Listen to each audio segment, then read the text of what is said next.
नमस्कार दर्शकों, टीम दिव्य धर्म दर्शन फिर से आपका स्वागत करती है और अभिनंदन करती है। आज हमारी कोशिश रहेगी हम आपको भगवान शिव के और करीब ले जाएं और आपके हृदय में उनके लिए जो विशेष प्रेम है उसे और बढ़ाएं। तो आगे बढ़ने से पहले हम और आप साथ साथ भगवान शिव को महसूस करते हुए बोलेंगे, हर हर महादेव। दर्शकों, आज हम श्री सोमनाथ जी के आत्मिक दर्शन करेंगे और जानेंगे उनसे जुड़ी हुई कथाएं और रहस्य। तो चलिए शुरू करते हैं सृष्टि के सृजन के समय से। जैसा कि हम सभी जानते हैं कि ब्रह्मा जी हमारी सृष्टि के सृजन करता है, लेकिन क्या आप जानते हैं उनके 59 पुत्र थे, जिसमें से 14 मानस पुत्र थे। उन 14 मानस पुत्रों में से एक थे महाराज दक्ष प्रजापति, जिनकी 27 बेटियों का विवाह चंद्रदेव जी से हुआ। एक बार चंद्रदेव जी यूं ही रात्रि विचरण पर निकले। उनकी नज़र कुछ कन्याओं पे पड़ी।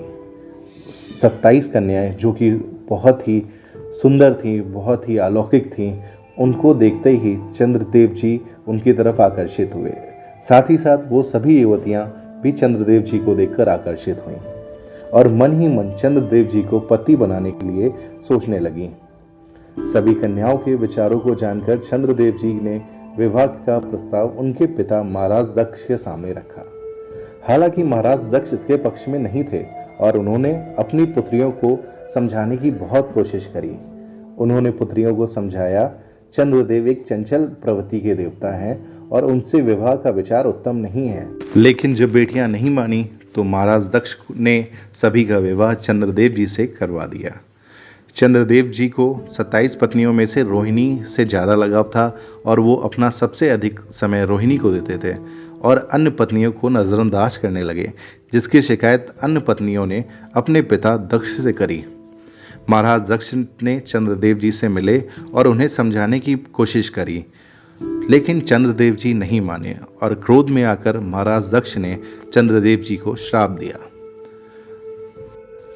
महाराज दक्ष ने चंद्रदेव जी को श्राप दिया कि धीमे धीमे आपकी जो चमक है, जिसके लिए आप चारों लोक में जाने जाते हैं, ये क्षीण होती चली जाएगी। कुछ समय उपरांत ये खत्म हो जाएगी।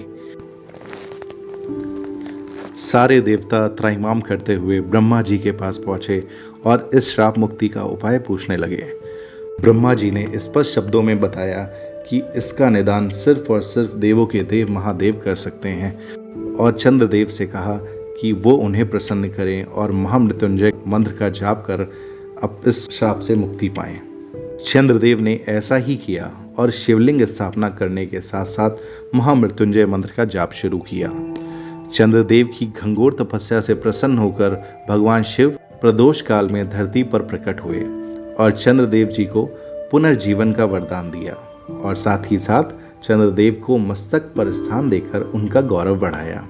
और चंद्रदेव जी के आग्रह पर प्रभु ने सृष्टि के हित में उस स्थान पर ज्योतिर्लिंग के रूप में स्थापित हुए और चंद्रदेव ने उसी स्थान पर सोने, हीरे और तमाम कीमती धातुओं से मंदिर का निर्माण कराया।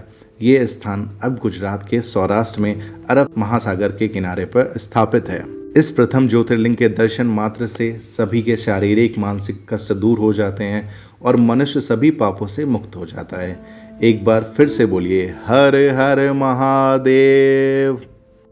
अब आप सोच रहे होंगे ये मंदिर इतना प्राचीन कैसे हो सकता है, लेकिन क्या आप जानते हैं त्रेता युग में भगवान शिव के अनन्य भक्त रावण ने इनका पुनर्निर्माण कराया था। रावण ने चांदी की धातु से इस मंदिर को पूर्ण रूप से सुसज्जित किया था और इस मंदिर का फिर से जीर्णोद्धार किया था। उसके बाद द्वापर युग में भगवान कृष्ण जब मथुरा में विजय पाने के बाद जब द्वारिका में अपनी प्रजा के साथ बस गए, तो उस समय भगवान कृष्ण ने अपने इष्ट भगवान शिव की आराधना के लिए इस स्थान को प्राथमिकता देते थे और भगवान कृष्ण ने अपने आराध्य मंदिर को चंदन की लकड़ियों से फिर से बनवाया और इस बात का प्रमाण हमारे इतिहास में भी है। कुछ पौराणिक गाथाओं के अनुसार भगवान कृष्ण ने अपने मानव शरीर का त्याग इसी स्थान पे किया था। सोचिए कितना पावन होगा ये स्थान, जहाँ पर चंद्रदेव, रावण जैसे विद्वान और स्वयं भगवान कृष्ण ने पूजन किया हो। वो स्थान जो अरब महासागर के किनारे पर हो, लेकिन आज तक कभी अरब महासागर ने अपनी सीमाएं नहीं लांघी और कभी भी मंदिर को कोई नुकसान नहीं पहुंचाया। आगे बढ़ते हैं और जानते हैं इतिहास के पन्नों से। हमारे इतिहास में ये मंदिर 6वीं शताब्दी से दर्ज है। इतिहास के अनुसार ये मंदिर उस समय बार बार लूटा गया। इस मंदिर को महमूद गजनवी, अलाउद्दीन खिलजी, अब्दुल शाह जफर जैसे दुराचारी शासकों ने कई बार लूटा। महमूद गजनवी ने तो 17 बार आक्रमण किया और लूटा और हजारों हत्याएं कर दी। जब भारत आज़ाद हुआ उस समय ये मंदिर जूनागढ़ की रियासत में आता था। तब हमारे लौह पुरुष सरदार वल्लभ भाई पटेल जी के प्रयासों से जब जूनागढ़ को भारत में शामिल किया गया, उसी समय सरदार पटेल जी ने मंदिर के पुनर्निर्माण का प्रस्ताव पारित कराया, जिसे गांधी जी और हमारे राष्ट्रपति डॉक्टर राजेंद्र प्रसाद जी का साथ मिला। इस पुनर्निर्माण के कार्य को आज़ाद भारत का सबसे बड़ा प्रोजेक्ट माना जाता रहा है। 1995 में पूर्व राष्ट्रपति शंकर दयाल शर्मा जी ने मंदिर को जनता को सौंप दिया। तो ये थी सोमनाथ ज्योतिर्लिंग की 4 युगों की गाथा। मुझे विश्वास है अब आपके मन में दर्शन की उत्सुकता और बढ़ गई होगी, तो करवाइए टिकट और पहुंच जाइए अलौकिक दर्शन के लिए। ध्यान रखिए, जब भी श्री सोमनाथ जी की यात्रा पर जाएं तो साथ ही साथ द्वारिका धाम और नागेश्वर ज्योतिर्लिंग की दर्शन अवश्य करें। ये दोनों ही तीर्थ स्थान बहुत ही करीब हैं वहाँ से। श्री सोमनाथ मंदिर पहुँचने के लिए हर राज्य से ट्रेन और अहमदाबाद और राजकोट तक की फ़्लाइट्स मौजूद हैं। अहमदाबाद और राजकोट से आप बस के द्वारा सफ़र कर सकते हैं। इसी के साथ इस वीडियो को यहीं पर ख़त्म करते हैं। आपने हमें सुना, उसके लिए टीम दिव्य धर्म दर्शन आपको प्रणाम करती है।